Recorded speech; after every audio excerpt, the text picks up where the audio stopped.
I've always been fond of licensed video games. A lot of games in my childhood were almost exclusively games based off of movies and TV shows that I liked. I played Barnyard without seeing the movie, so that's my first encounter with the Barnyard universe.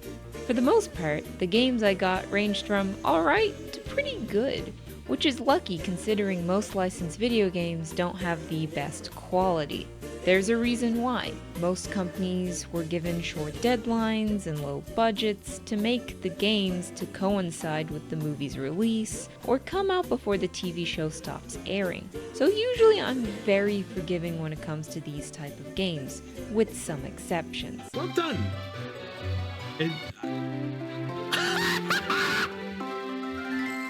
While mobile games has killed the licensed games as we knew it, I'm still fascinated by them. Did you know there's a Game Boy game called Crazy Labyrinth with licensed characters that vary depending on the region you lived in? Or that One Piece had 2 RPG games on the Game Boy Color? Or the indie studio behind the Faith games were commissioned to make a tie-in game for an Irish comedy about ghosts. When there is a popular series that I like, I always check what licensed video games did it get, if any. Which brings us to Sailor Moon. I have been a fan of it since I was 5. It was one of my first anime along with Pokemon and Dragon Ball Z. I love the 90s anime so much. The animation, the backgrounds, the color designs. Oh, it's so good. This will be an overview of every Sailor Moon video game that I am aware of. I won't be playing most of them for a variety of reasons, which I will display on the screen now. We will go in loose chronological order, as some games, I could not get the release dates for them, only the month and the year. Interesting thing about Sailor Moon games is that most of them were made within a 3-year period at the height of Japan's Sailor Moon fever. By the time Sailor Moon made it to Western territories a couple years later, the console these games were made for were obsolete. No point translating Super Nintendo games when the PlayStation was already making waves. If you see English text throughout the video, that's a fan translation. I will be crediting footage as we go and linking them in the description below. I will link other resources like Tuxedo Unmasked, which has some translated interviews that were very helpful. Without further ado, let's walk into the Crown Arcade and look at some games. We begin our journey with Sailor Moon on the Game Boy. Sailor Moon for the Game Boy is an adventure game with some mild beat-em-up side-scrolling elements. You will see a lot of beat-em-ups and fighting games throughout this video. As this released in '92, while the anime was still going through the Dark Kingdom arc, it came out just after Sailor Venus joined the team, making the story follow the anime until a certain point and just ending. Overall, it's a loose adaptation of episodes 1, 4, and a blend of 3 and 6. It's likely the game was commissioned before the anime aired, and Arc System Works and Angel were given early material to work with. Despite being based on episodes before Ami and Rei are introduced, you can talk to them in other levels. At school, Ami offers to tutor Usagi, and at the gym, Rei has a bad feeling about the place. I do wonder what text they sampled for the cover. Are snowing a man-child? There is a boys and girls mode. I have no idea what this means. I think it's a difficulty setting? It's obvious the dev team didn't see episode 13. In this game, you play as Usagi, walking around town by daylight and fighting monsters by moonlight. I find Usagi's sprite looks off. It reminds me of the long lady truck artwork that made the rounds on Tumblr back in the day. The Sailor Moon sprite is much better. Speaking of sprites, the bat enemies are so cute. Sprite of the game. It's not just fighting monsters, there's other things you can do too. In town, you can go to the arcade, play the new Sailor V game, which involves a hamburger monster. The score is in calories, cause get it? You're fighting food! Wait, is Sailor V throwing hamburgers at the hamburger? Otherwise, you can talk to people on the street, like Naru. Her mom's jewelry shop is having a sale where absolutely nothing will go wrong. In the fighting stages, which all look the same, Sailor Moon can kick and cry to break walls for power-ups. That's 3 video games I am aware of where crying is a useful skill. If you get a power-up, she can throw her tiara. Beat the boss and Tuxedo Mask will reward you with a thumbs up. At the school stage, you have to fight a Bat Lady and Jedi. And then at the gym stage, which is run by totally not Jedi. Jedi would never wear sunglasses. Would he have the sick fit? I don't think so. You fight Jedi, followed by Queen Beryl. Once you beat her, she gives the "I'll get you next time" speech. You get another classic Tuxedo Mask thumbs up, and Sailor Moon is ready to fight another day. That's the end of the game. It's a congrats, now watch the anime kind of ending. For a game with a limited time to make that Christmas deadline, and limited material to work with, the variety of gameplay is quite impressive, especially for a Game Boy game. The hard work paid off as it sold very well, leading into the many other games we're going to talk about. After the success of the Game Boy game, Angel Dev Team got working on a Super Nintendo game. They wanted to appeal to boys as well as girls, so it's a beat 'em up. The team got help from people of the anime production, like key animator Yukihiro Kitano, character designer and anime art director Kazuko Tadano. I'm butchering these names and I apologize immensely. The two of them drew poses for the characters to make them more anime accurate. No matter what you do with it, movement drawn by a pixel artist will have a gamey feel to it. So it was the right choice to bring an animator in. Unfortunately, after we scanned in the work he drew for us, it took up a lot of memory. But still, we need all 5 of the senshi, you know? After we put our all into it, we were able to fit him in.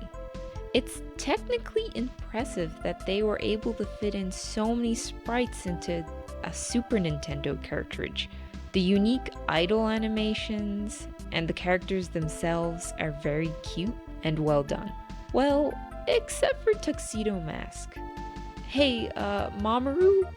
Are you alright there, buddy? Oh my god, this game has a panda train.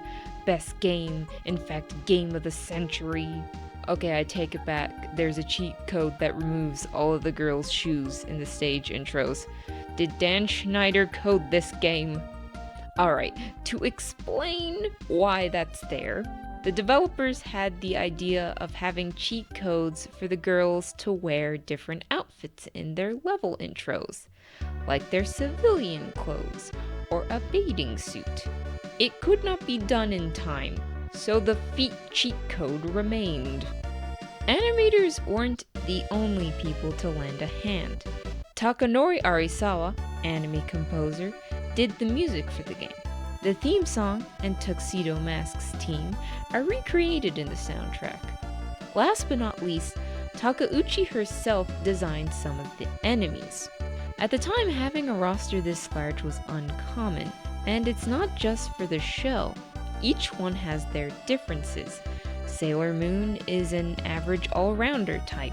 Mercury has low attack but is fast. Mars has a slower attack speed but can jump the highest. Jupiter is the strongest but has the slowest attack speed. Venus is an all-rounder character like Sailor Moon, but she uses a whip which gives her great range, making her the best for a beginner or fellow bad video game player like myself. It's a fateful recreation of the anime. The shopping district has familiar places and items. The game center with Sailor Moon Crane game. Osapi Jewelry Shop. Sailor Senshi figures and Sailor V posters. Other stages are from different episodes, like the Time Warp from episode 9. The level introduction is a recreation of season 1's Eye Catch. A nice detail is, if you pick Rei, you get one of her pet crows instead of Luna. Pick Venus and you get Artemis. One of the bosses is Zoisite's Sailor Moon disguise. Some enemies are from the 7 Great Yoma from the filler arc of season 1. Pick Rei so she gets to beat the snot out of her grandpa throughout the entire game. Alas, they don't have my favorite, Boxy, the boxing chicken angel. I'm a champion! Wow! I'm a champion! Larry Pie! I'm king of kings. Who was reincarnated as a priest. あなたは神を信じますか? 私は信じます。汝隣人を愛せよ。 The only one of the reincarnated Yoma without a name. Well, at least we have Crane Game Joe. Hello, Joe! The locations featured are the following: the Juban Shopping District, Time Warp Zone, the Amusement Park, a House of Sweets, Secret Factory. It's cool, it's got one of those slanted elevators. The Moon Palace, the Arctic Circle, where Kunzite will throw hands with a 14-year-old. The Dark Kingdom, looking very H.R. Geiger-esque. Lastly, Queen Beryl's throne. Fight her and a brainwashed Prince Endymion, and you're done. There's some nice behind-the-scene facts, like the dev team used pro wrestling moves for the girls' movesets, and at a game showcase, players kept hitting the car in level 1, so they made the thing destructible for the final build. There were plans for a highway and aquarium level, but unfortunately those were cut. This is one of the few Sailor Moon games that did get a release outside of Japan, as it had a French release. Cue the French Sailor Moon theme!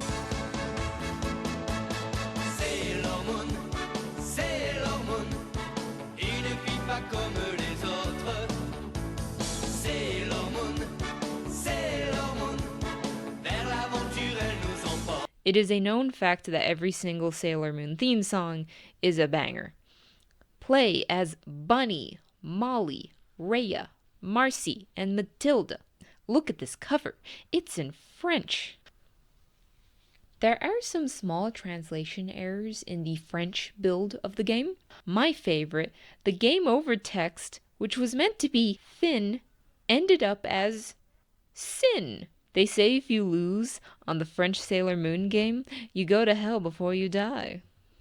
It's the same game as last time, but ported to the Sega Mega Drive. If any of you comment, actually, it's the Sega Genesis.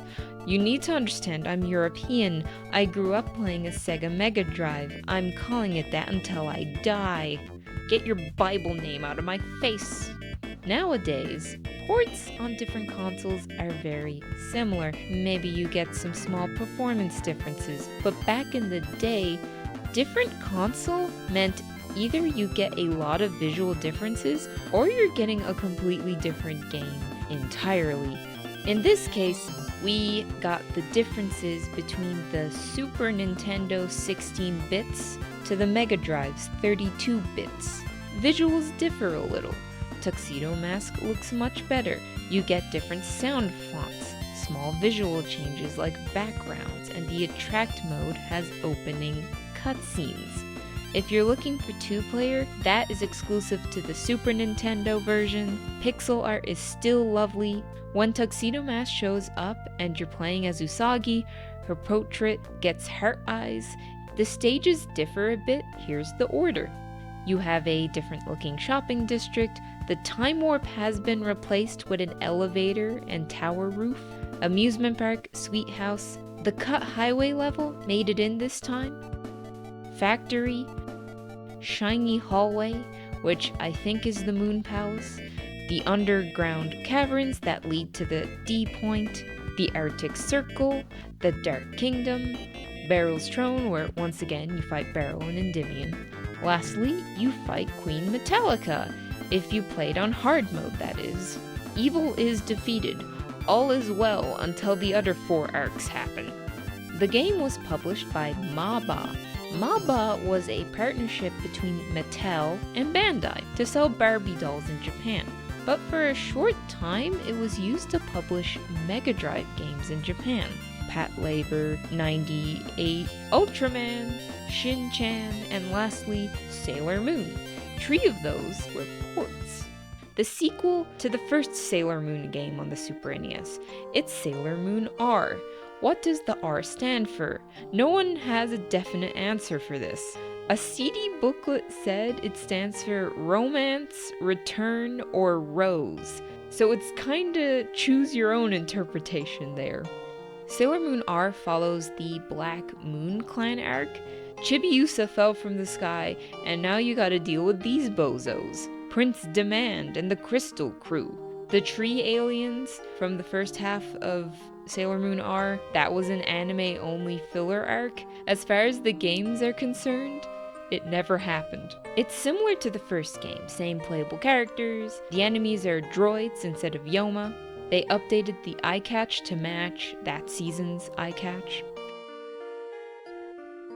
The girls can now perform a full-screen special attack, which replaces the smaller range attacks that would drain your health in the first game. It's limited to a certain number. You can only get more by picking up ribbons. The girls' stats are the same, but they have new moves. Venus no longer uses her chain as her main attack, so that reach is gone. Due to feedback, the game is more challenging. The developers really wanted to implement Chibiusa into the game, but tried to figure out how. The result was an easy mode where you play as her. So you get more challenge, but at the same time, kids won't be excluded. In this mode, you play as the near-invincible Chibiusa. This was partially related to her height.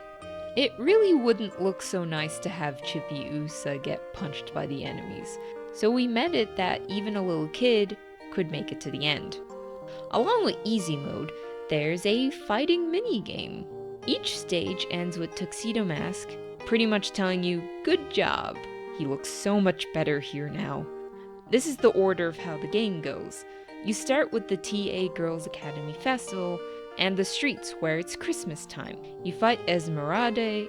Sorry, I struggle with that name. I tend to call her Esme for simplicity.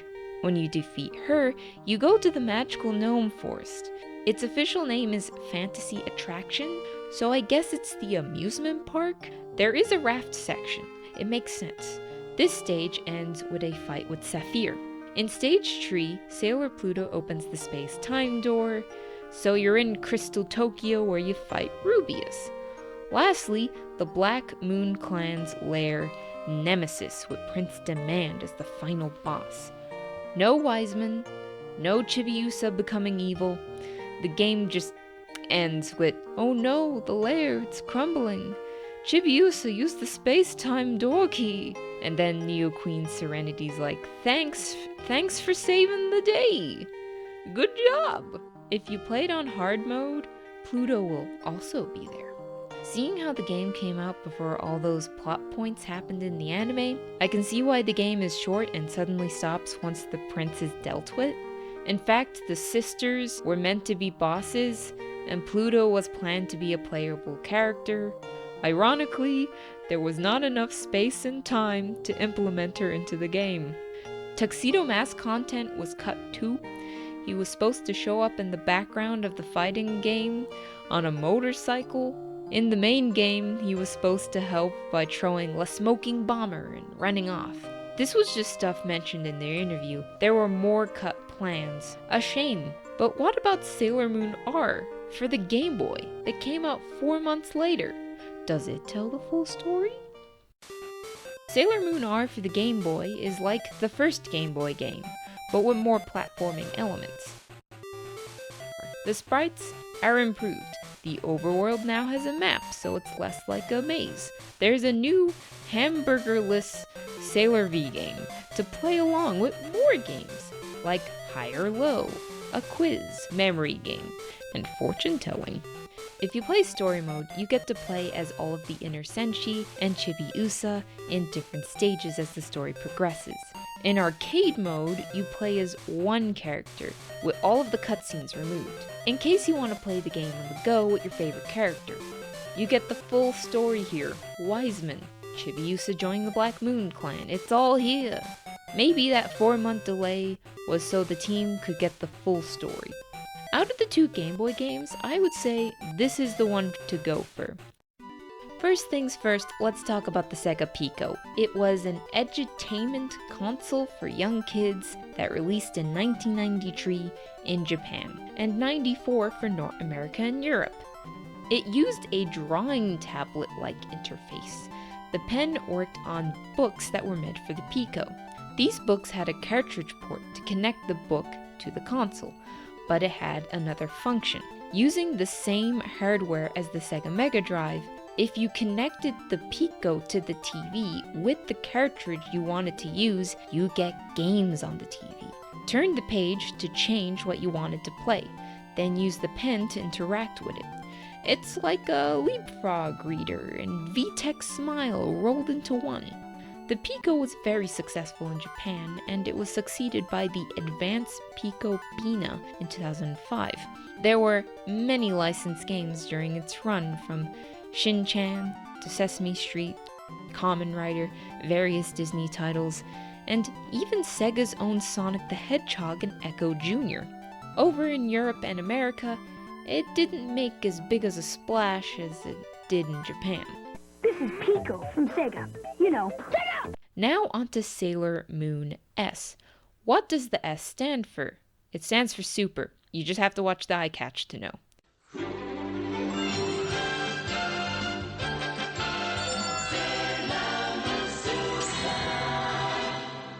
I will now cover the games you can play on this book cartridge combo. The cover gives you the menu. Tap on the Sailor Senshi and you get a quick animation of their transformation poses. Page 1. Tap on objects in Usagi's room to change their color. Tap on the notebook with juice spilled on it. It will play funny numbers game to summon different characters.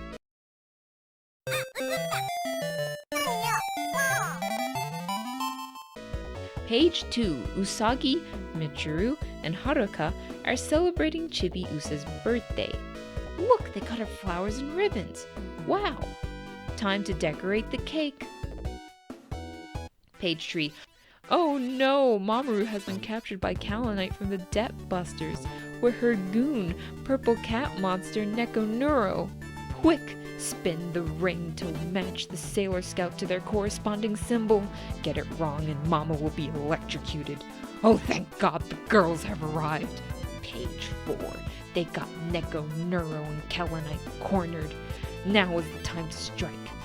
Tap on the character to perform their attacks. Mamoru is free from his trap in the nightmare reality. He throws his rose. Oh no, the cat girl got Neptune, and Kalanite healed it! But Sailor Moon has a stick! It was a struggle, but with the final blow, Sailor Moon destroys Neko Neuro. The fight is over for now. Kalanite escaped, and the Debt Busters are still at large. These teens are always waiting for when they will strike. Every day fighting knowing that it will never end. They never asked for this life, they just want to be normal people. Page 5. Dress the girls in fun outfits. Yippee! Makeover, makeover, makeover, makeover, makeover, makeover, makeover. Yeah. Sailor Moon S. This time, I'll punish you with a puzzle. Is the first of a few puzzle games. I love a good puzzle game. I played many a Flash puzzle game when I was very young, mostly Tetris and Bloons.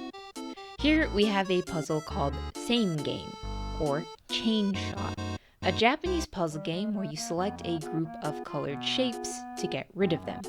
The aim is to get rid of all of it, but end with as little blocks as possible.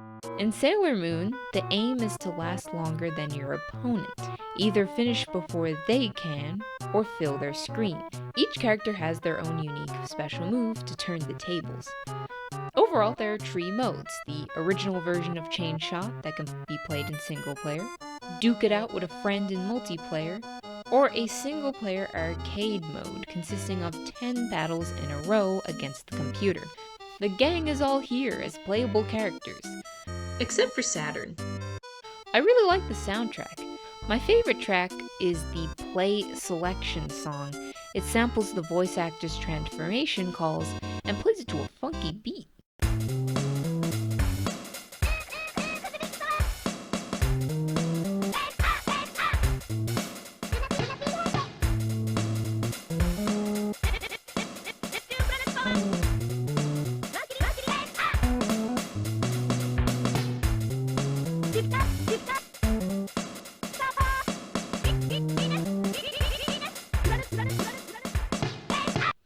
Did you know that this is one of the few games on the Super Nintendo that's compatible with the Super Nintendo mouse? Pretty neat, huh?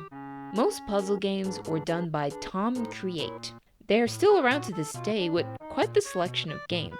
They made games like Power Rangers the movie on Game Boy. That's right, Power Rangers, not Super Sentai. And the Xenosaga 1 and 2 DS port? What? It's visual novel time, everybody!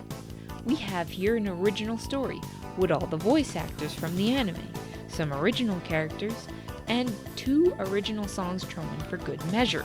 It was developed and published by band Presto.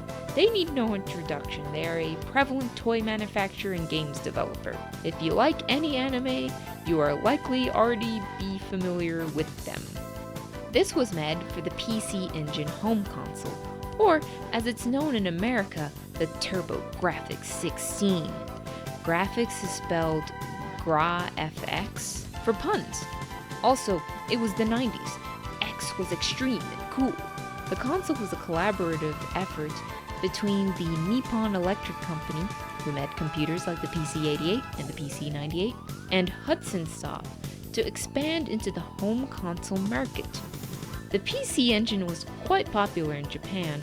It sold 500,000 units in the first week of release.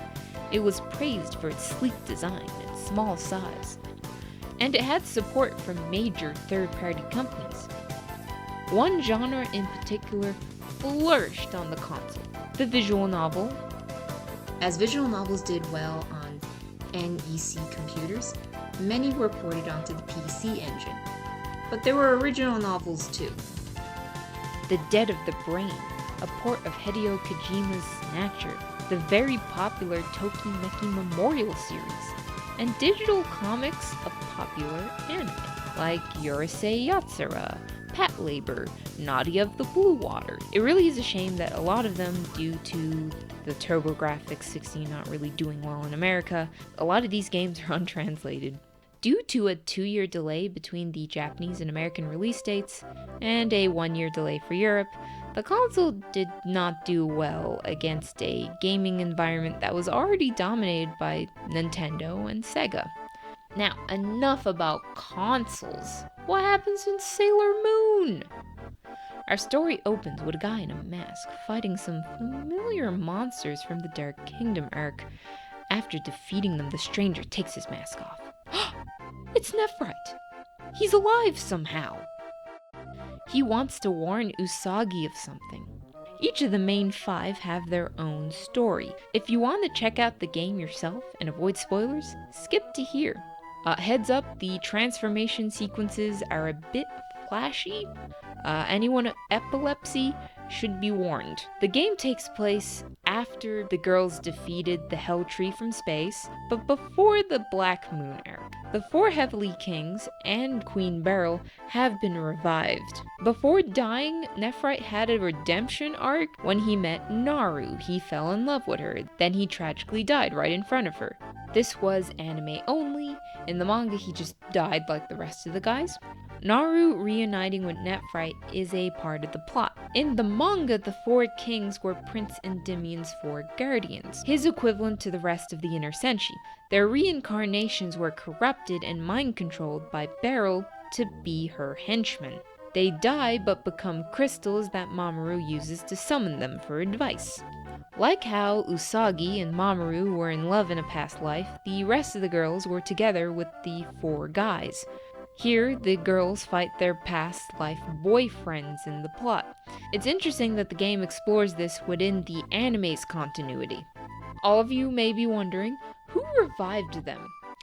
Well, it was past Wiseman. They're a green Cyclops that want to revive their master, Death Phantom, but they need the silver crystal. Seeing how the Wiseman that we know was actually Death Phantom in disguise, this must be the actual Wiseman who is one of his goons. Well, anyway, past Wiseman used an opal to revive the unresting spirits of Beryl and the boys. Their spirits were not properly put to rest, but in the end, Usagi is able to lay their souls, ensuring that they will be reincarnated instead of being lost souls again. Congratulations, it's a bouncing baby Beryl. If you thought that the villains of the Dark Kingdom arc got a raw deal in the anime, this game makes up for it. And it sets up Naru and Umino's relationship, as they did become a couple at the beginning of the Black Moon arc. Everyone gets their own story, with some crossover between them. Let's go over them, shall we? Rei gets mysterious visions in her sleep.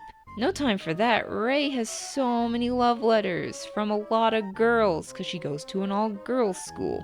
Sometimes I forget that she goes to an all-girls Catholic school, so of course there's a lot of lesbians, bi, and pan girls there. Oh, someone's jealous. That's Miro Kurin. She wants to take Rei's title of most popular girl in school for herself. And Rei's not going down with a fight. Rei's subplot is very brief. Motoko wakes up with a feeling like something good is going to happen, like meeting her true love. Hold on, there's a girl in trouble. Initiate RPG battle. This is Kiyomi, a first year at Juban Middle School. She really admires Motoko. She even sends her a love letter. So far, we got some sapphic vibes in these subplots. Kiyomi is like Usagi, but smaller and with pink hair. Wait, I just described Chibiusa. Compared to Chibiusa, Kiyomi, being 13, is a little less childish than her, and she is ready to step on grass and kick ass. Anyway, that feeling Motoko had goes away after she meets Nephrite. This was her first time meeting him, yet it felt strangely familiar. Ami, on a whim, is reading a book about gems. I wonder if this ominous opal will be important. Oh no, she left her hand computer at school. How will she know Robocop's prime directives now? And she has this guy stalking her too. It's Shimizu. He just wanted to give Ami her computer back, but he's really shy and he has a crush on her. Other than that, Ami exclusive plot is she uploads herself onto the internet. Minako wants to skip training today. She convinces some of the girls to skip it and go to the Crown Arcade instead. She gets to play Crane Game with some pretty creepy prizes.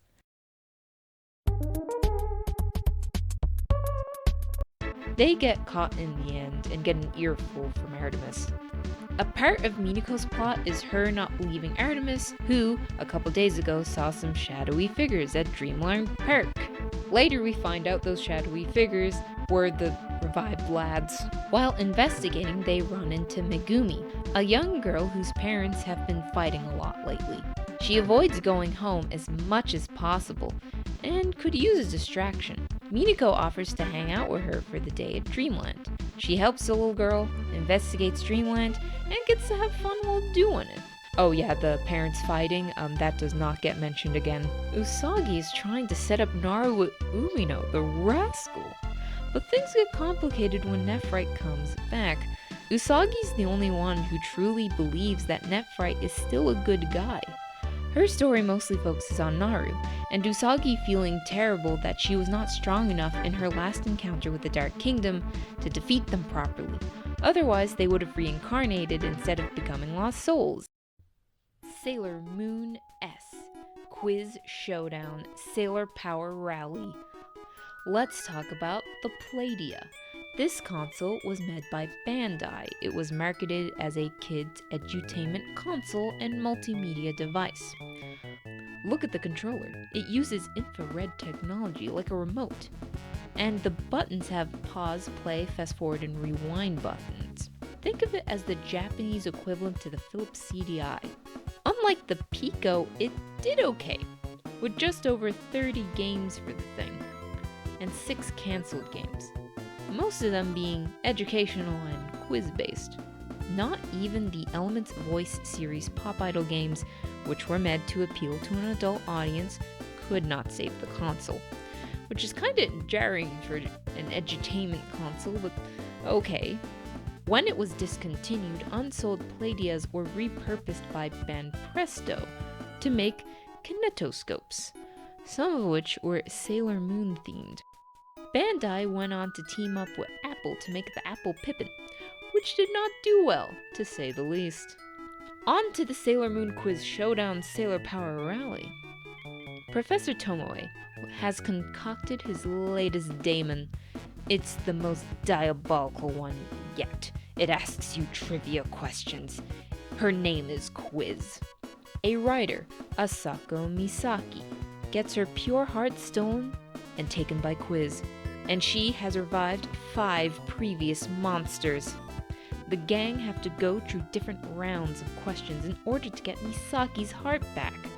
Each round has 20 questions. There are 6 rounds in total. The 5 monsters, and then you fight Quiz. The strange thing is, this was repurposed from another Bandai Sailor Moon game, which we'll talk about now.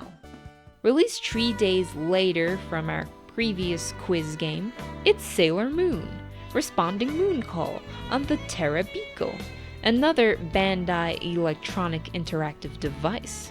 It's a phone that connects to the audio jack of a television. While watching the relevant tape, the player will receive calls from the characters asking questions, which can be answered using the 4 colored buttons. Seeing how they were fully animated 25-minute videos, I'm not surprised there aren't that many Terabeo videos.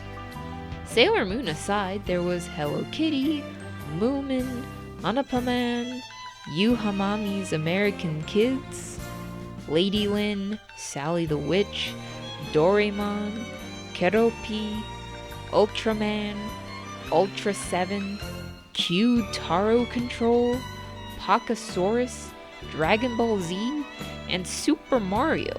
If you need more 90s Mario anime in your life, you can watch the Terabeo video. The ring ring noise is a little irritating, and it's in all of these videos. Hi, Minako-chan. Arigato. Moshi-moshi? Mentally, when I think of the name Terabeo, my mind keeps reading it as Telly Bingo, which, thanks to a radio ad drilled into my skull, I will never forget that it's on RTE every Friday night. Responding Moon Call plays out like a normal episode of Sailor Moon, but with the odd question here or there. It's the same plot as the previous game. In fact, the animation was repurposed for the Plaia version. The girls see the writer giving a presentation, Quiz steals her heart. Simple. Oh, and it turns out Quiz has Page Master powers. She can suck people into a book. Talk about getting lost in a good book, am I right, everybody? Neptune and Uranus avoided the attack. The lesbians are sitting this one out. Some of the questions are entertaining, like, is Artemis yellow? Can Motoko drive despite being a middle school student? Which Sailor Mercury is the real one? My favorite question is, what weapon does Sailor Mars use? One of the wrong answers is a machine gun. Damn, who knew that the Sailor Guardian of Fire was packing heat? Sometimes when the right answer is selected, the characters will say bing bong, I lose it every time as it reminds me of the Coney Island Ski Club. ピンポン Oh, and guess what the last question is? Tuxedo Unmasked shows up to ask you a maths question. Yes, it's the if I buy X amount, each costing Y amount, how much will it cost question. Once again, I absolutely lost it when that happened. Overall, I say watch the video if you just want to see the Lost Sailor Moon episode that randomly asks you questions. The Sailor Moon Collection is a collection of mini-games for the PC Engine. The games include a flag game with Sailor Moon, a quiz with Mercury, a memory game with What Mars Wears, Venus plays rock, paper, scissors, and Jupiter's game involves pushing her off of a podium. When you win the games, you unlock stuff related to that character. You can access them through the Chibi Usa icon on the menu. They are like a selection of scenes that are little vignettes of their day-to-day lives. I can't really comment on them as they are not translated and I have no full context, and there's quite a few of them. So I'll bring up some highlights. Usagi has her looking at the bare autumn trees, sleeping, a couple of memories of her past life as Princess Serenity, and a stage production where she uses her hair as an attack. Ami is her studying, thinking of her future career as a doctor, on the phone in a cozy 90s jumper, playing games at the arcade, and mountain climbing. Rei is meditating, dreaming about being an idol, water skiing, and celebrating her birthday. Motoko is cooking, baking, hanging out with the girls, and babysitting. Minako is skiing, celebrating a festival and Christmas, And going to a haunted house with Makoto. Sailor Moon S. Off-site brawl? Contest for the lead part? This is the other Sailor Moon game by Arc System Works. Everyone is here, except for Sailor Saturn. And Tuxedo Mask is here in spirit as a continue screen. If you're playing story mode, you can only play as the Inner Senshi and Chibi Moon. Story mode has a unique feature of gaining points and putting them into your character stats. If you don't want to do that, you can just let the game choose for you. The plot is about everyone fighting to become the new leader of the Guardians. Will Usagi retain her title, or will someone else take the mantle? That's up to you. So where do a bunch of teenage girls go to fight? Well, the Hiragana Shrine, the harbor, in front of the Crown Arcade and Osapi Jewelry, the Moon Castle, the space-time door? Girls, this is getting excessive. I am not an esports expert. I can't tell you whether or not this is a good fighting game. But from what I learned from Action Games, this game is broken. Like Chibi Moon can infinitely backdash broken. If that sounds like fun, go for it. It does have a fighting community. We're back at it again with the Sega Pico. It's Sailor Moon Supers. Yes, they capitalized the second S in Supers. Did I think Season 4 was called Super S for a long time? Yes. Page 1. 2 games? On one page? You spoil us 1995 Sailor Moon Supers on the Sega Pico. It's a Hiragana writing game and an image selection game. Page 2, you pick out some accessories from the girls' makeover. Makeover, makeover, makeover, makeover, makeover, makeover, makeover. Page 3, it's a dress-up game. Makeover. Makeover, makeover, makeover, makeover, makeover, makeover, makeover, for you and me. Page 4, Zacronia and the Amazon trio are attacking Sailor Moon. Fisheye's on the trapeze, he's going to do a flip. Quick, click on them to best them in a gauntlet of games. Tiger Eye makes Chibi Moon bounce on a ball while whipping her. This is cartoonishly evil. With Fisheye, it's trapeze. And with Hawkeye, it's the old where's the item switcheroo game. Page 5. Here, You can draw or color in your favorite characters. Now you can use the Venus Love Me chain attack for artistic purposes. Sailor Moon on handheld consoles are back in Sega Game Gear form. Developed by Shimada Kikaiku, who made such memorable games as Felix the Cat and American Tail Fievel Goes West. It's a platformer that follows the events of Sailor Moon S, where you play as either Sailor Moon or Chibi Moon. There are differences between the two, as Chibi Moon can crawl through small spaces, while Sailor Moon cannot. Sailor Moon is weaker than Chibi Moon until she collects the tree talismans, and then she becomes Super Sailor Moon. Chibi Moon is basically easy mode. There are 5 levels. Each one ends with fighting one of the Witch's 5 as a boss. In between levels, there are 5 minigames, ranging from memory quizzes and the spinning wheel.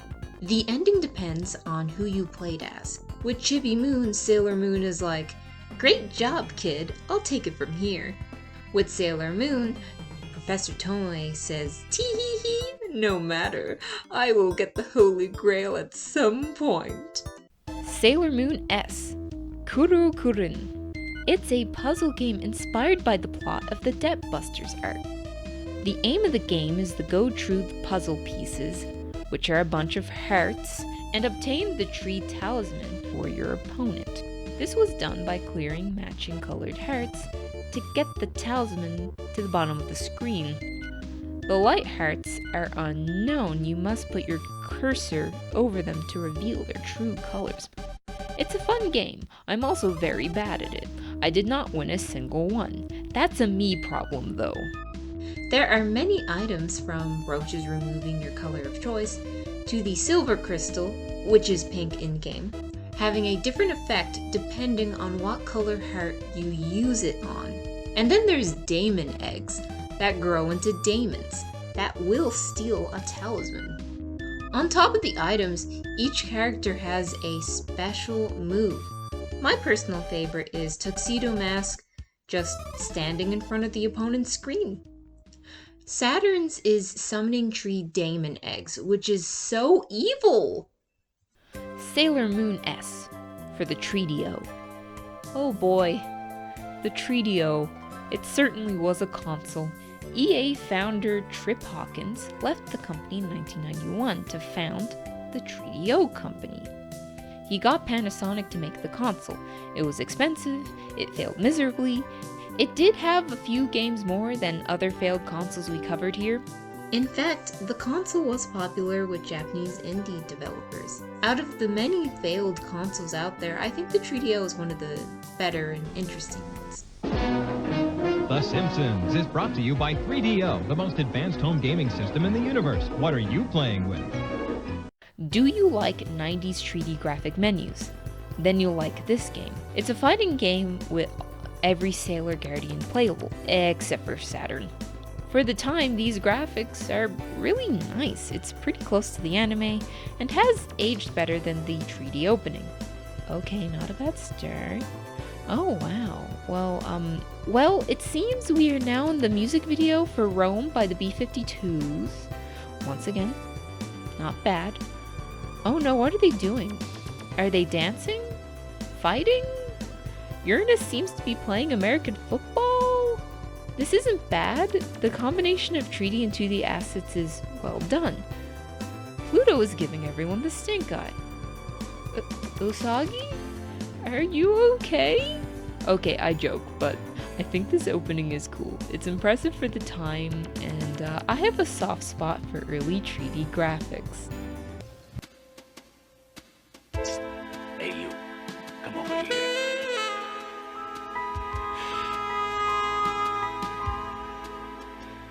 Check this out. It's one of the better 3DO games out there. A lot of the 3DO's library consisted of ports or original games that got ported to other consoles after the 3DO ended. But alas, Sailor Moon did not get this treatment. My favorite detail is if Sailor Moon uses her spiral heart attack, the character on the receiving end will say, "Lovely," just like the daemons in the anime. To end on a happier note, the developers by Toze are still around. They mostly assist in making games for other companies. They've had a few over the years. They worked on a few Dragon Ball games, Yoshi's Cookie, Metal Gear Ghost Babel, the GBA Nightmare Before Christmas game that plays like Castlevania, a couple Resident Evils, and my personal favorite, Frankenstein the Monster Returns, which was an American-only release, strangely enough. Sailor Moon Arcade. Yes, it's another beat-em-up based on the Dark Kingdom arc, this time in arcade form. Did you know this was the first Sailor Moon media to appear in America? It showed up months before the premiere of the English dub. It got a worldwide release. Sega published the game outside of Japan, while Banpresto published it in Japan. I applaud Gazelle for taking the opportunity of using Tuxedo Unmasked to make the Banpresto logo. Genius move, big brain. Gazelle was a short-lived company that was founded by former Toplan employees. Their careers started and ended with Sailor Moon. Everyone has a set of special moves, which are conveyed through animations that take up the whole screen. There are 5 in total, with the 5th one being their famous Season 1 attacks. My favorites are Jupiter throwing a giant rock, and Mars summoning her crows Phobos and Deimos. Takeuchi was a supervisor for the production, but she wasn't the only mangaka on the team. Janya Inoue. Before working in manga, he worked for Toplan, and then Gazelle. He did the graphic and character design and sound production. If you're interested, the National Video Game Museum has a cabinet of Sailor Moon. They had an article on the work that had to be done to restore it. It's very fascinating, and I recommend you check it out. The whole thing is very pretty, but a bit simple compared to their home console counterparts. No destructible items, the character differences and wrestling moves are gone. If you're a hardcore beat-em-up fan, I say you're better off with those games if you want to play a Sailor Moon game. Sailor Moon Supers. Sailor Moon to Hiragana lesson. Time for a Plaia triple threat, starting with Sailor Moon Hiragana lesson. The girls are attacked by Hiragana-yan, a bug lemur. After a shooting minigame, she gets them trapped in an alternate dimension, where Hiragana-yan turns into a butterfly and asks Hiragana questions. That's all the footage I could find. Hiragana-yan is peak monster design. I love her. I almost forgot. This came with a Moon Kaleidoscope controller that you use to shoot targets. That's pretty cool. Sailor Moon S. Welcome, Sailor Kindergarten.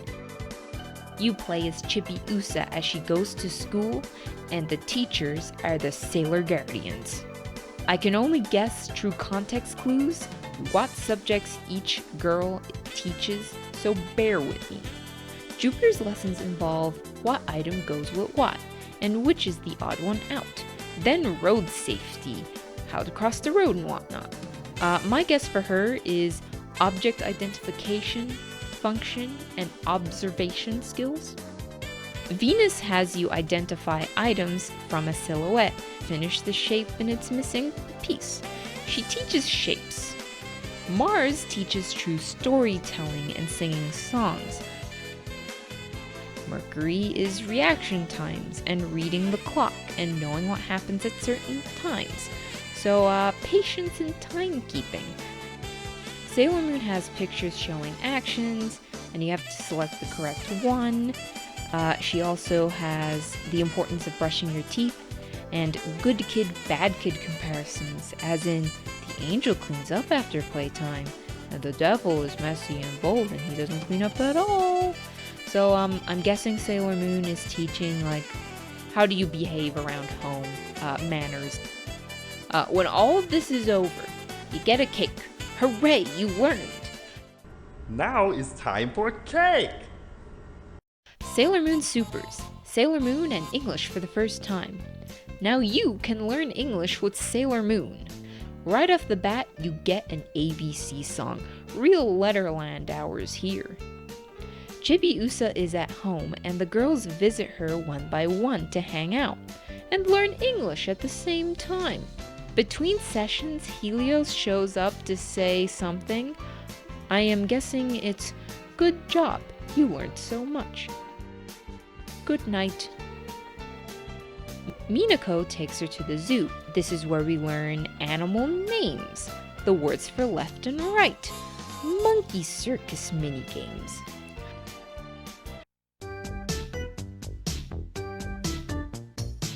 Bear. Motoko brings Chibiusa to her house to bake. Here we learn about food and items around the kitchen and colors. Pot. Pot. Is that a weed? No, this is a crayon. Call the police! 911, what's your emergency? Ray takes her to the arcade and bowling to learn how to count pins. You get to learn game lingo as well and items from the show. Crisis Moon Compact. Boarding this game! Gutter. Ami and Chibiusa meet in town for ice cream. Here you learn the different shops and locations, like the cop with quite the vocal range. Good morning. Same with the book shopkeeper. Good morning. There's more right-left exercises. Understandable, even native English speakers mix them up all the time. Then you just knock on strangers' doors. With Usagi, it's dress-up time. Learn the seasons and dress accordingly, as well as stuff in the bedroom and body parts. Wow, we have learned so much. Time for a reward. Let's go to the cinema to see the story of Princess Kaguya in English, and some dessert or karaoke with 2 songs. Sailor Moon, another story. Have you ever thought, hey, you know what would be cool? A Sailor Moon RPG. Well, I'm happy to tell you it's real, and it has a fan translation. Currently, there are 2 of them. The original fan translation with the terminology of the classic English fan subs, and a more recent one with the names from the official English VizDub. A heads up before you rev up those emulators. This game was met at the height of Sailor Moon fever in Japan. Everyone knew what was going on in the anime. The game takes place between the Debt Busters and Dead Moon arc. It does not remind you what happened and who is who. I recommend that you are at least familiar with the first 3 arcs before you play this. Another story was groundbreaking, especially for its time, by having a large cast, with every Sailor Senshi being a part of your party. That's 10 characters. It has audio for all of the character attacks on a Super Nintendo cartridge. Angel developed the game, and they reused some of the music from other Sailor Moon titles. I was pleasantly surprised to hear High Speed Coast again while playing this. Yes, I actually played this game. I played through most of it. Video games take a while to make, which makes it tricky to come up with an original story when the manga is still ongoing. Essentially, another story is an adaptation of another adaptation that uses elements of the original source material, like the 4 Kings backstories, and Professor Tomie died, like in the manga, compared to him living in the anime. The planning started 2 years ago, so it was probably pretty reckless to think about doing an original story about a manga with an unsure future. This led to a lot of trouble later. Take Saturn as an extreme example. We had not seen the end of S yet when we were making the game. We had started development when Haruka and Michiru were still only silhouettes in the manga. We received some design documents from Miss Takeuchi, but it's hard to get a feel for their personality if you can't see any movement. We just had to make do.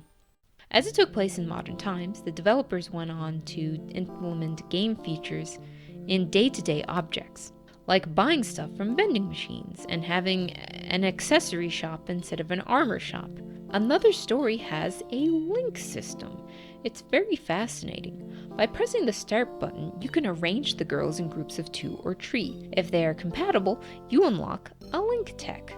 Moves that require 2 or more characters to perform, kinda like in Chrono Trigger. When you unlock a move, you get a description, but sometimes it's a comment instead. Put Uranus and Neptune together and it will say, "It's obvious." In battle, MP is EP, a set amount of gemstones for special moves. It's limited to 12, but it refills at the end of every battle. For longer fights, there are items that replenish them, so I recommend stocking up on a lot of cologne. Being an older RPG, there are difficulty spikes like the infamous Sailor Mercury section, and the balancing is a little off. The new ROM has grind be gone, less encounter rates, and doubled the experience and money to make things a bit easier. The Mercury fight is a little easier with the Swiss Manicure edition. A manicure ups your attack in battle. Normally you can't buy them in Mercury's segment in Switzerland, but now you can. So, what's the story with another story? Well, in Future Crystal Tokyo, a group called Hell Destiny want to obtain the silver crystal and change their present by altering the past. The group consists of the Opposito Senshi, evil counterparts to the Inner Senshi, and a mysterious woman named Aspu. In the 90s, the timey-wimey shenanigans start to take effect. Old monsters are resurrected as random encounter enemies. Hutaru, who became a baby by the end of Sailor Moon S, is a child again. If you don't want any more details, skip to here. The last thing I want to talk about is the Opposito Senshi. First of all, their designs are amazing. Love them. When coming up with the game scenario, the dev team taught about how in the future some kids might dream about being Sailor Guardians, even though that is not possible. How this idea can be corrupted, which Aspu does by granting these kids' deepest desires. Overall, I recommend this game to any fan. There's a reason why it's often stated as the best Sailor Moon game. Fufuu Panic is a puzzle game where you pop balloons. At first glance, I thought this was Bubble Bobble or Beehive Bedlam type of game. I'm disappointed a little that it is not. The girls attack balloons to inflate or pop them. If matching colors are hit, they all pop together. For story mode, only the Inner Senshi and Chibi Moon are playable. The Outer Senshi, sans Saturn, are only playable in 2-player mode. There are items that temporarily depower you to a civilian form, removing the ability to pop multiple balloons. Fua is the Japanese onomatopoeia for something floating like a balloon. If this game was localized into English, I bet they would have called it something like Pop Panic. Do we even have a word to describe floating sounds other than whoosh or... The Design Master Senshi Manga Joku was a touchscreen handheld console from 1995.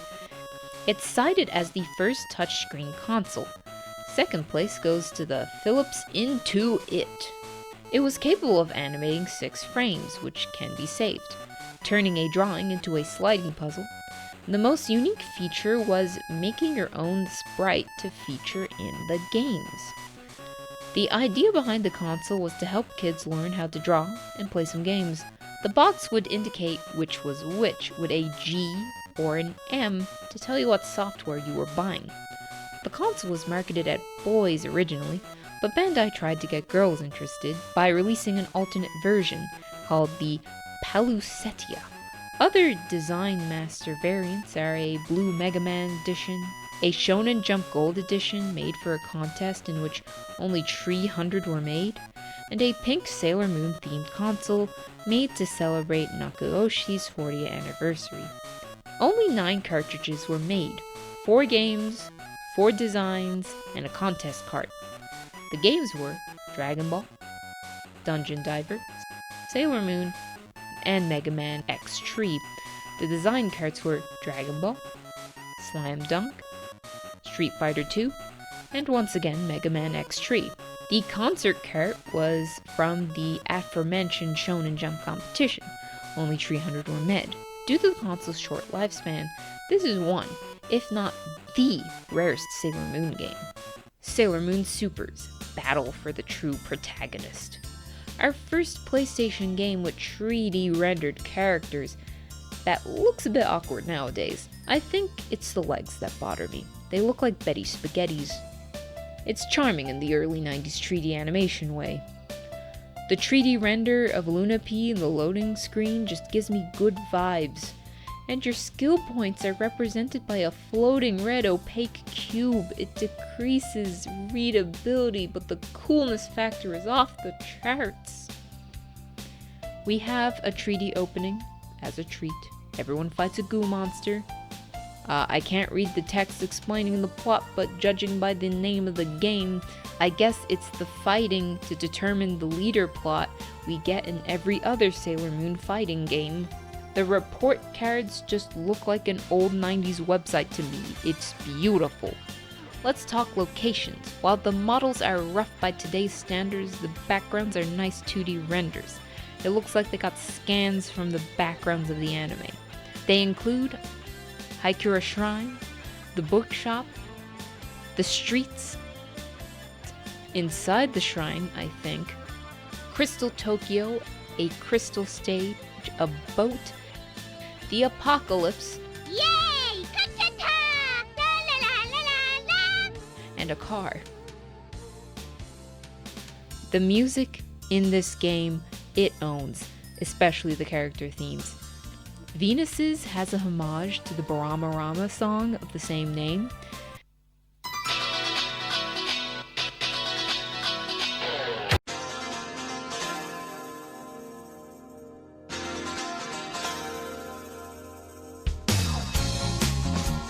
And my favorite is Mercury's. They really went crazy on the sax on that one.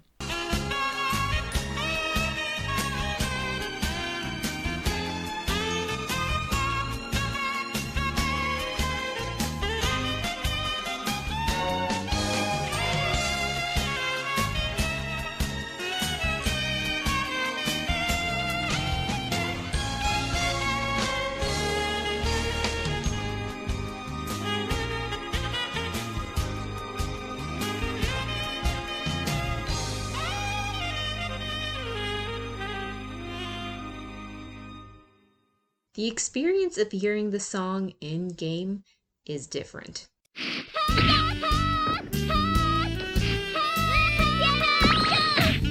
If you love the anime soundtrack, you will love this. The report card even uses the Super's eye catch theme. Maybe all the music is from the anime or other video games and my brain forgot. Sailor Moon Supers. Everyone participates. Contest for the lead part.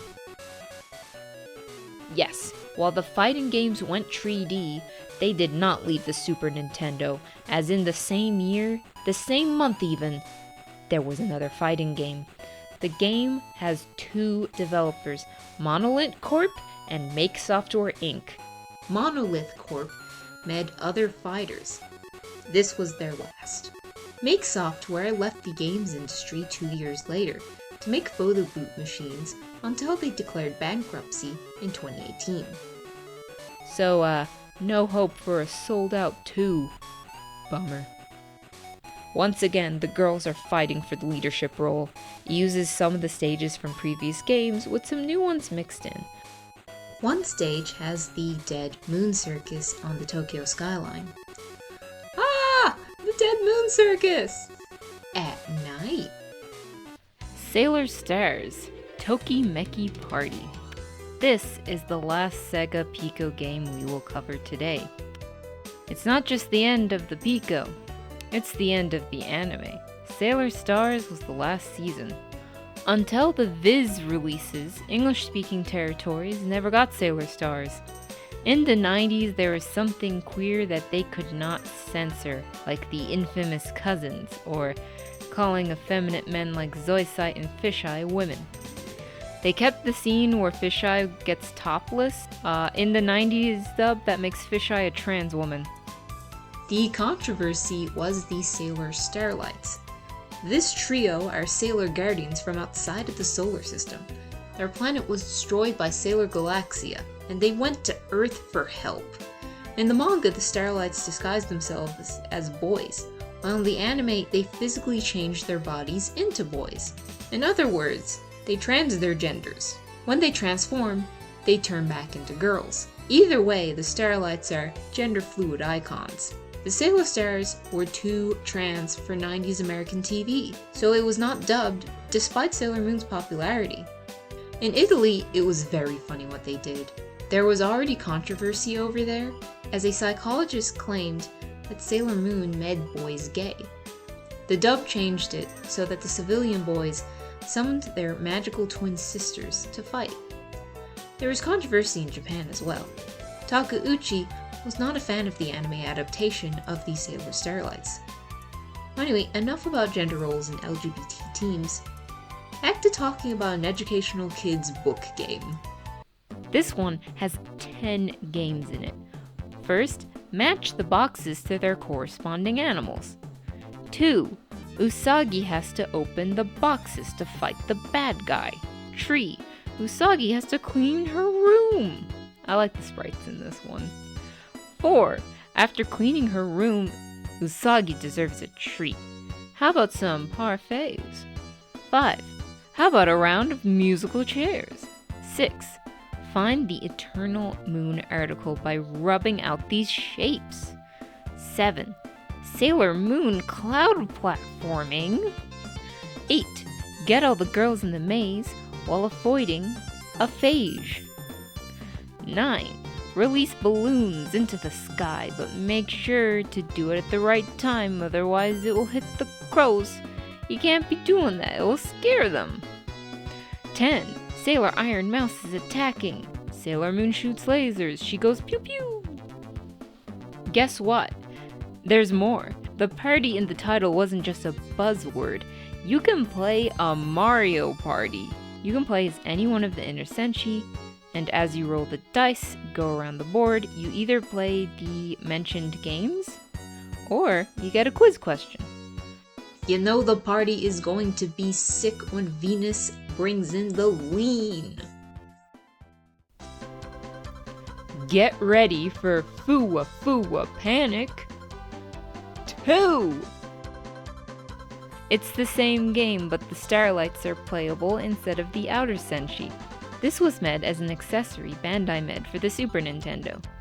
The Sufami Turbo. This device slots into the Super Nintendo, and then you put in a compatible cartridge. These little guys. This was done to save money on making cartridges true Nintendo, which was expensive. Bandai would make Sufumi carts in-house and sell them at a cheaper price. It had 2 slots, so you could link 2 games together. It's often compared to the Aladdin Deck Enhancer on the Nintendo Entertainment System, but this one is official, while the Deck Enhancer was not. Only 13 games were made, 6 SD Gundam games, 2 SD Ultraman games, Poi Poi Ninja, Shin-chan, Gegege no Kitaro, and Gekaisu Sentai Car Ranger, the Sentai series that was adapted into Power Rangers Turbo. Sailor Moon, Various Emotion. Very fitting for a Sailor Moon game to be on the Sega Saturn. It's a port of the PlayStation game. What did they change? First of all, instead of the story being a wall of scrolling text, there's cutscenes. Fully animated cutscenes, oh my god! The overhead UI design is improved, but rather large. The developers had the foresight to make the characters go in front of the UI if they jump over there. The red cube is gone. It's an easy-to-read wheel now. The cover is a 2D illustration. We have new character portraits. Locations are either remade or replaced.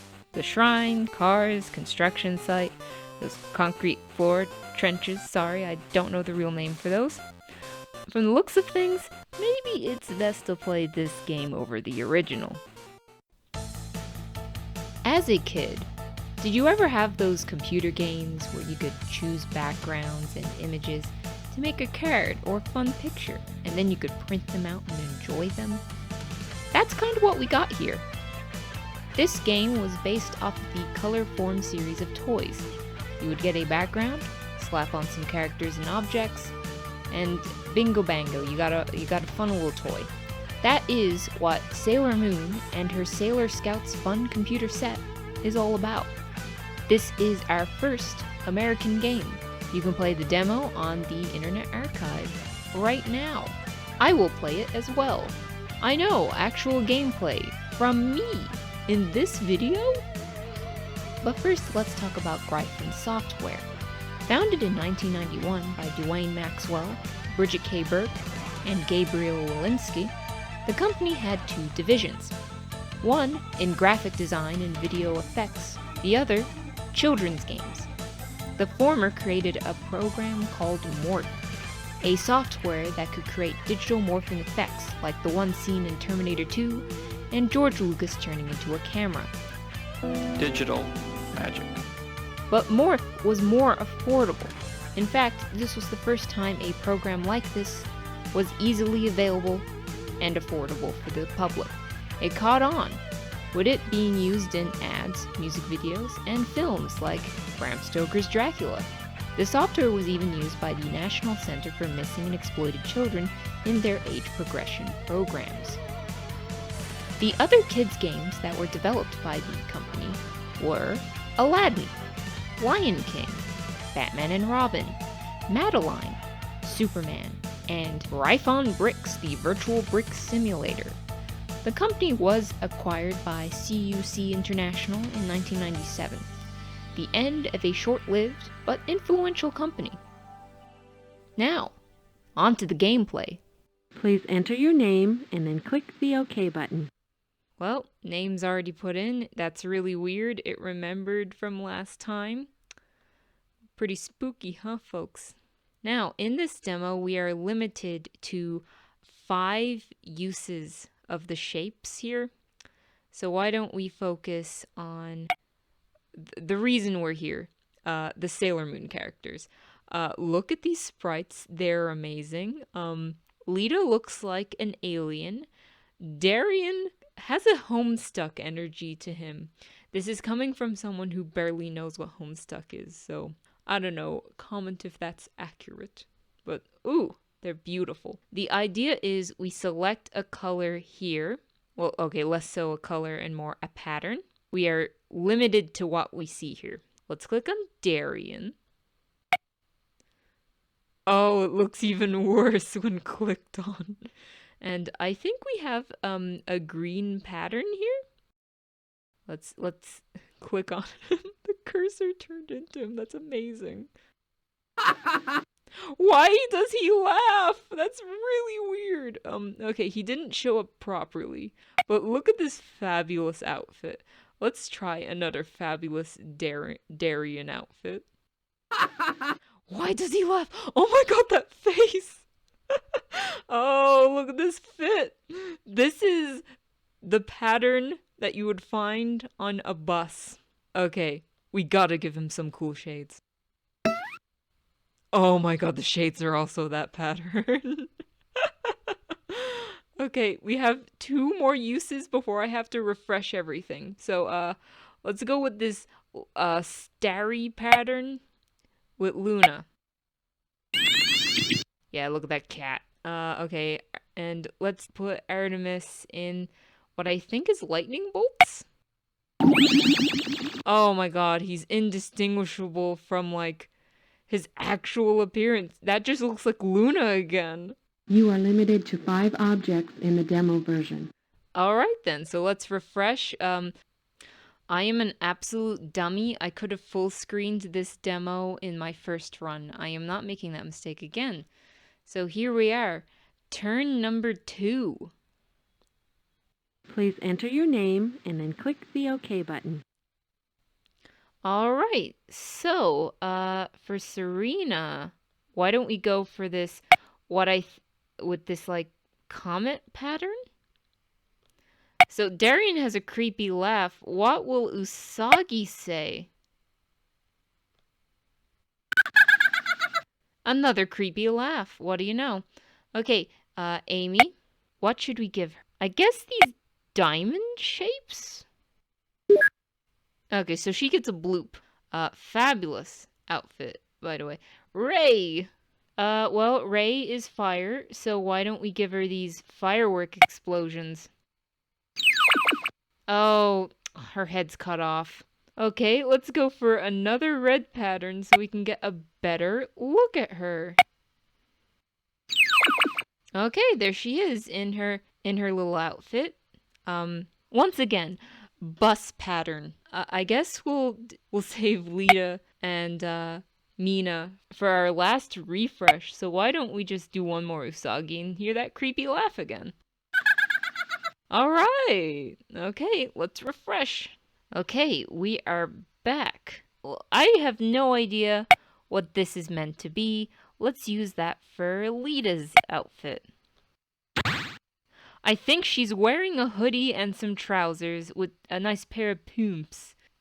Okay, Mina, let's go with this orangey pattern. I think it's lightning bolts again. Oh yeah, there's a bit of a curl to it. Just, oh my god, these sprites are just so good. I just love how they look. Why don't we give Mina some ice cream? Just floating next to her. She's so concerned and curious about this ice cream that's just floating there. And since we have 2 more uses, why don't we bring back Darian? Oh, but first, we're gonna make a bed. We're gonna make a bed with this pattern. Oh my god, glorious! Look at that. And let's just stick Darian there. He's jumping on the bed. He's having a grand time. Yeah, look at that face. It gets me every time. And oh my god, these patterns. Okay, you now have a basic idea of what this game is like. You can try it out for yourself. You can give everyone a sody pop. What I assume is a peanut butter and jelly sandwich. Sunglasses. A broom. I bet the full version had way more shapes to work with, and you also got your basic shapes, but who cares about those? I guess we'll end things off with a tornado, which I think is the destroy everything button. Let us erase the monstrosity in which we created. Oh, it's actually a shuffle function. The bed has fallen on top of Lita, and Minako is still staring at the magical ice cream cone. But you see, it has gotten higher, which is why she is standing on Darian's shoulders. He's a helping lad. He just wants to help out. Let's jumble one more time.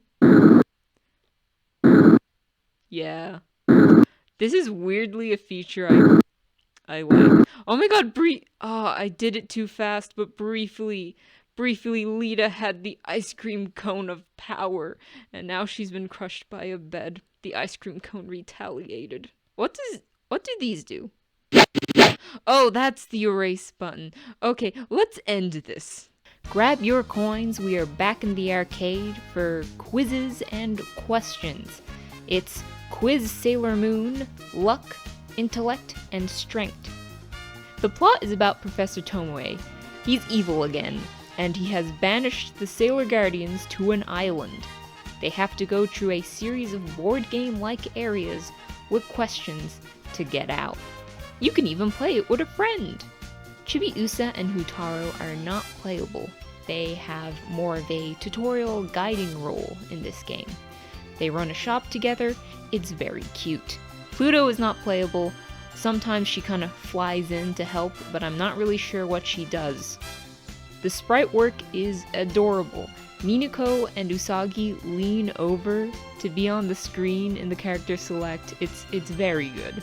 Sailor Moon goes into a frog-like pose in anticipation for the dice roll to end. The idle animations are lovely, especially when you get a bunch of the characters together. Yeah, while you play the game, you collect the rest of the characters, and they're kind of in your party. I don't know if it's an emulating issue, but the sounds aren't very good. They play over each other, and the sound effects were very grating to me. Listening to it for too long gave me headaches, and the enemies' rapid flashing when defeated did not help. You can interact with the other girls and collect dolls of them as well. They both help you in some way. I don't know what the dolls do, but the girls intervene with the monster quiz encounters. Jupiter presents a meal. Venus bonks them on the head with a toy hammer. Mars uses an Afuda on them. Mercury gives a weather report. Uranus has cards, and Neptune is on a snail. What? Here are the different locations that you will discover while exploring the island. There's a town with a shrine, the bottom of the ocean, a dungeon, the woods with a farm, a snowy town with glaciers and cute little round penguins, the graveyard, and the professor's evil lair. It's full of pipes. Evil pipes. You beat the professor. He accidentally became evil through experimenting something. I'm not really sure. He's reunited with Hotaru. Then Pluto shows up. Everything is fine now. Thus solving the problem once and for all. Once and for all! For this section, I will be referring to the cast as their 90s English dub localized names. I know that the names that we ended up getting are a bit cheesy, but it could have been a lot worse. In the promotional Deke trailer for Sailor Moon, they had completely different names. Usagi was going to be Victoria, Makoto was going to be Sarah, Miniko was going to be Carrie, Rei was going to be Dana, and the most baffling of all, Ami was going to be Blue. They were going to name the girl goddamn Blue! Well, anyway, to the actual game. The 3D Adventures of Sailor Moon. It has 2 covers, take your pick, Happy Serena or Angry Serena. This was made by Tree VR. They were a California-based game developer. This was their only game. It shut down shortly after it came out. The name was used by another company also in California, which sells video recording security systems. I just thought that was an interesting fact. The game starts with the Sailor Scouts doing a dance together. Serena and the girls are out on the sesh. You know, after this, they're going to Supermax for some 2 a.m. chicken wraps and chips. Damn, Darian, being a creepy McCreeperson over there in the bushes. When it comes to the game's objective, why don't I let the game speak for itself? Oh no! Queen Beryl has her hands on the Sailor Scouts' transformational items. Welcome to the 3D Adventures of Sailor Moon. Your mission is to uncover the Sailor Scouts' hidden transformational items as you explore the various play areas. Click on the cats, Artemis or Luna, if you need help. Anytime during the game, you can quit by clicking on the quit button. Have fun! Each of these play areas are different minigames that you can play. Play in them long enough, and you get the transformational item. First up is the 3D Fashion Salon. Take some time in the most reputable saloon in town. You can visit Sailor Moon and the other Sailor Scouts and admire their super fantastic costumes. I just love the little star JPEGs floating around. It really adds to the ambiance. This looks like the kind of place Jedi would use as a front for his evil schemes in the early episodes. The low poly models are beautiful. Their hair are blobs. Let's unwrap these textures. Wowzers! Would you look at that? There's a different unfinished model in the code. That looks a bit better. Maybe they had a tight deadline and had to make them simpler. Other unused 3D models are a cat model, which looks much better than the ones they used for Luna and Artemis in the intro, some random man, and a headless knight. Anyway, back to the salon. You select which Sailor Scout you want to dress up by selecting them. You even get some comments when you select them. Sailor Mercury always loves to wear blue because it's her favorite color. Wow, Amy's favorite color is blue? Who would have guessed? One of her outfit options is frying an egg. More dress-up games should have this as an option. It's a nice time capsule, as this game is full of 90s fashion. Ray in particular. Wowzers! Look at those trousers. Those dresses, the jackets, Amy's jumpers and blazers, Mina's boots, stripy t-shirts, and dungarees. Lita has a suit and a top hat, complete with cane. Amazing. Serena has the freshest fit in all the land. The girls aren't the only ones getting a makeover. You can dress up Darien. This is Tuxedo Unmasked in his famous fighting tuxedo outfit. As you can see, black is his favorite color. His stance is very funny to me. I don't know what it is with lads in this stance, but they make me lose it. They're very funny to me. Look at these dudes! Oh, the matching patterned shirt and shorts. Beautiful. Oh my god, the pastel polos. They're amazing. Rini was planned for this mode, but it was cut. Look at her face, it looks like she swallowed a bee. Now onto Moon Castle TV. You may have noticed the techno stock music. It's real good, it's a noise to behear. Here we have an interactive TV. Change the channel for different AMVs for each character. Most of them are cool, dramatic, dynamic. But Serena gets a montage of being a goof, complete with clown music.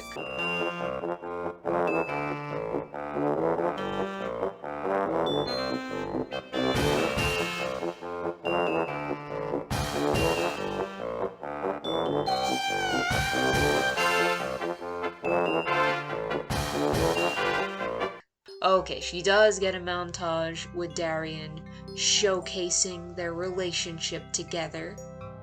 Not only do you have different channels, you get different backgrounds as well, which have a very 90s lo-fi look. Next we have the Galactic Moon Library. This is where you get the deep lore of the Sailor Scouts. I can barely see the comma, so it seems that Serena likes eating video games. Amy's favorite food is sandwiches. It's not specified which one, but Ray specifies that she likes vegetarian pizza, while Mina just likes any pasta. Not just a pasta dish, but pasta. Mina likes playing video games. This comes in conflict with Serena's eating video games. They're always fighting over this. Darien hates making girls cry. He hates it. And he has no favorite subject. He is an enigma. Oh no, is Darien a debate bro? Rini's hobby is collecting rabbit goods. You know what? Fair play to her. That's a nice hobby. Each character file has different font, which I thought was a nice touch. Each section has narration for everyone. If you're entertained by the narrator as much as I am, you will enjoy it. When Ray shouts Mars power, she transforms into Sailor Mars, a dedicated and passionate fighter. Sailor Mars has the unique ability to sense when evil is near. She uses a Japanese scroll to fend off bad spirits. It can't get any more 90s American dub than this. Oh wait, Lita's favorite food is meatloaf. Honestly, I'm surprised Darien likes curry and not hamburgers. There are screenshots from the anime, and everyone's eyes has a sparkle effect added to them, which I don't know why. Why is there snowflakes in this one? Game number 4 is the Magic Puzzle Room. You rearrange puzzle pieces to make an image. Your reward, a narration about friendship. This one was tough. Remember, you don't always have to try to solve your problems alone. Friends are so great to have. Caring about other people not only makes us feel good, it makes them feel good too. The last game is the Crystal Fighting Arena. It looks like one of the worst first-person shooters I've ever seen. I felt really bad for any person who had to play this. You're better off with the Doom mod, honestly. What happens when you get all the transformational items? Well, you get the congratulatory screen praising you for your computer deeds. As is tradition for this type of PC game, Serena will wave the moonstick around, and now you can experience the menu in first person 3D. Let's not dwell here for too long, cause at least one of us will get motion sick. Honestly, I love this game. This would have been the type of game I would sink many hours into as a kid. It would have been up there with Kid Pix, Where in Time is Carmen Sandiego, and Barbie Fashion Designer. This is the kind of game that's fun to play with friends and laugh about, or watch a streamer play it. Someone get Germa on this pronto. We're now in Europe with Sailor Moon, Horoscope, and Games. This was made for German-speaking territories. Egmont is a publishing company in Europe. I know them for publishing Tintin into English. In the late 90s to early aughts, they met a group that developed and published video games. Horoscope and Games was a joint effort between Egmont and Fun Dragoon Games. The only other game that these two companies made together was Help I'm a Fish. It too was only released in German, so it would be more accurate if I used the German title, Hilf, ich bin ein Fisch. Good movie. Alan Rickman as an evil fish has the most horrific death scene I have ever seen. And the jellyfish kid was voiced by a young Aaron Paul. I would assume Ray was popular in Germany, seeing how she is on the cover and the menu. There's no music at all, which is odd. Not even one Super Moonies track. I'm a little disappointed. It's a collection of interactive features. They are the following. Tetris. It's just Tetris, which, that's a plus. Honestly, that could be worth it for that alone. Horoscope readings. You even get a star chart. Is Mercury in retrograde? That's for you to find out. A personal diary with secret code of your choosing, and fun fonts. Luna's Adventure, a puzzle block pushing game. An overview of each German Sailor Moon comic issues and manga volume releases. A calendar that tells you what celebrities share the same birthdays as yours. All you March 12th people out there, you share a birthday with Daryl Strawberry. And lastly, jigsaw puzzles. Compared to the American game, it's not insane. It's a pretty basic kids interactive thing. Still a very interesting part of Sailor Moon, and also would have been a game I would have been obsessed with if I had it. Kids Station, Sailor Moon World, Chibi Usa Fun Time. We are done with the Pico and the Plaia, but we are not done with the educational games. In Japan, the PlayStation had an accessory with giant versions of the shape buttons. This was used for Kids Station games, video games for a very young audience. They made quite a few of these, from Thomas the Tank Engine, Digimon, Shin-Chan, Doraemon, and Magical Do-Re-Mi. It's like a series of episodes. Chibi Usa does an activity like plant some flowers in the park, and everyone talks about fruit. Then you fight a member of the Debt Busters. Like the anime, it's mundane thing followed by a battle with the enemy. Well, by battle, I mean the bad guy asks you a question. Tulu is like, Sailor Moon, I've got you now. Tell me what this animal is or perish. Other activities include how to use the toilet, a dial trying to kill you with mats, playing blocks with Makoto, making lunch, Mercury and Kelonite discussing objects, crossing the road to the amusement park, color in Sailor Moon, get your fortune told at the shrine, guess what Minette is doing to defeat her, clean your face, pour liquids, explore a cave with Venus to get Cyprin. There is a lot of dialogue in this game. I bet this was a nice game to have as a kid. Sailor Moon, The Moon Shines, the last Sailor Moon game, and it's exclusive to Italy on the Nintendo DS. It was developed by Open Sesame. You may be familiar with their other games like Cooking Mama Cook-Off or Digimon World DS. Naru, or in Italy, Nina, is put under a sleeping spell by Kunzite. God, that girl can't catch a break. The girls have to enter her dreams to stop it. Naru is always dreaming about puzzle platformers and water that immediately kills you. Each level, you have to get crystals, and you can play any of the 5 main characters. It looks fine. You fight Kunzite in every level, until you get to the final boss, which is Kunzite again. And then it's over! The game's title comes from the Italian theme song. That leaves us with Sailor Moon drops.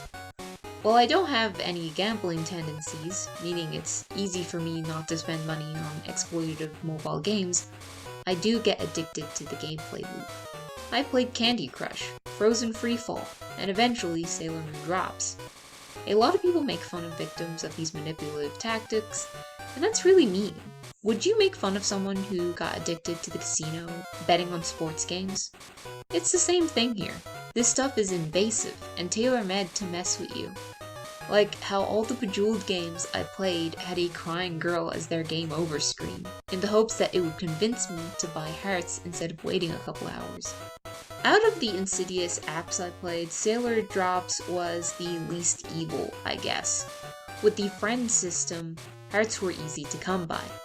You could get some free items with the daily login bonus. Note, this is a tactic that mobile games use to keep players logging in every day. By going through levels, you follow the events of Sailor Moon, unlocking playable characters as you progress. Most characters were only obtainable through time-sensitive events. These ones had the best special moves compared to the vanilla easy-to-get ones. No loot box or paying to get a character, but the game poked and prodded you to try and get these optional characters before they were gone. Maybe buy some more hearts or items if you're struggling to meet that deadline. Even if you didn't want them, playing events at least gave you level up stamps. Yeah, each character has 5 levels. You need to get to level 2 to unlock their special move, which helps out in gameplay. Get it to level 5 and you get a much better version of it. Both level up crystals and level up stamps were hard to get, unless you actively bought them. I remember this being nicer than the other ones I played, as Frozen and Candy Crush had higher difficulty spikes, in my opinion. In part due to the fact that there were no special moves like in Sailor Drops. In the end, while this game was manipulative, was not manipulative enough to keep going, shutting down in less than 4 years since its release date. Let's move on. There are some crossover games and cross-promotions over the years. There's Nakayoshi to Isho for the NES, a crossover game between different characters from the Nakayoshi magazine, including Sailor Moon. You visit Nakayoshi World, and the editor of the magazine tells you, "Hey, someone stole the favorite pens of our authors. Here's a magical quartz crystal. Help them." It's a cute RPG with a slot machine mechanic. You meet with each author, they give you wands that allow you to transform into their characters, and then you get the pens and save the leading stars of the magazine. Along with Sailor Moon, there's Goldfish Warning, Min Min, Pocket Park, Taiyo Ni Smash. There was also Welcome to Nakayoshi Park for the Game Boy. You go to an amusement park and you play various mini-games with all of the characters from the magazine. It has a cow. The last Nakayoshi game was Panic in Nakayoshi World for the Super NES. Monsters are attacking the Nakayoshi World. Our heroes must defeat them in many mazes. It's 2-player. Each girl has a side character to play along with them if 2-player is selected. Tanoshiku asonde noru yuku up. Tanoshi yo-shi-en. This is a Pico game with many properties crossing over in one book. Ultraman, Ninja Sentai Kaku Ranger. And then there's these lads, I don't know who they are. Is this Kamen Rider? Sailor Moon, Uranus, and Neptune fight the Elephant Hoover Daemon with lovely pixel artwork. There's a little maze game and a puzzle too. There was another one in the following year, which is the same title, but with the addition of 95 Nendoban. This one features Ultraman and Chu-O-Riki Sentai O-Ranger, which was adapted into Power Rangers Zeo. There is a coloring game featuring Chibiusa and Helios. There was a Sailor Moon promotion with Puyo Puyo Quest. There's quite a lot of art for it of the cast, from their attacks to different outfits. Another cross-promotional mobile game deal that Sailor Moon did was with Monster Strike. It turns out I have a magnet of Sailor Jupiter. I bought it off Redbubble a few years ago. I didn't know it was the Monster Strike artwork. I thought I was supporting an original artist. My bad. Ladies, gentlemen, distinguished non-binary viewers, Anime John Boyega. Go home, lock your door, do your homework, watch Naruto. There was a Sailor Moon Monster Hunter promotion where you got a skin where one of the cats looks like Luna and they get a little moonstick weapon. And one of these stranger ones, Girls RPG Cinderella Life, a hostess club simulator, had various video game, anime, and manga characters that were special customers.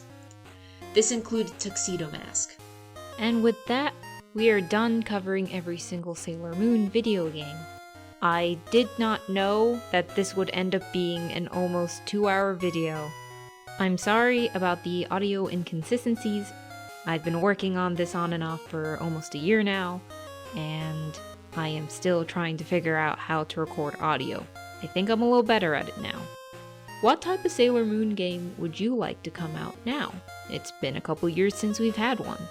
I doubt Bandai will do anything, though. Personally, I think a game in the style of the Persona series would suit Sailor Moon very well. And now is the time to recommend some YouTube channels. We have some that cover the history of retro consoles and peripherals. We have some that do series retrospectives of popular series and licensed games. And lastly, we have a YouTube channel that covers untranslated visual novels, normally ones that cover heavy subject matter. All 5 of these channels are great, and you should check them out. And now it is the end of our video. Be kind to each other, have a great day, and until next time, this has been me info dumping. Good night.